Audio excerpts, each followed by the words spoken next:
Hi అండి, అందరికీ నమస్కారము. ఈ వీడియోలో నేను ఫిష్ కర్రీ ఎలా చేయాలో చూపించాను. ఫుల్ వీడియో అయితే మన ఛానల్లో అప్లోడ్ చేశాను. ఇంకెవరైనా చూడని వాళ్ళు ఉంటే చూడండి. అది నా నేమ్ కింద అయితే ట్యాగ్ చేస్తున్నాను, చూడండి.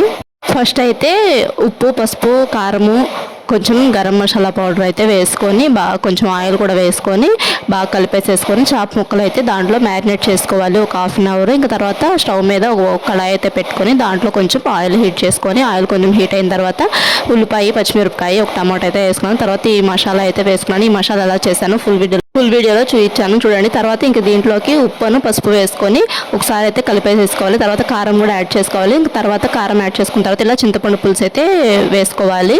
తర్వాత చింతపండు పులుసు వేసిన తర్వాత ఇంకొంచెం వాటర్ అయితే యాడ్ చేసేసుకొని మూత పెట్టుకొని కొంచెం తెల్లిన తర్వాత ఫిష్ ముక్కలు అయితే వేసుకోవాలి. ఇంకా ఫిష్ ముక్కలు కూడా వేసేసుకున్న తర్వాత మూత పెట్టేసేసుకొని ఉడకనివ్వాలి. ఫస్ట్ టైం మనకి ఎవరైనా చూస్తున్నట్టయితే సబ్స్క్రైబ్ చేసుకోండి, వీడియోకి లైక్ చేయండి. Thanks for watching.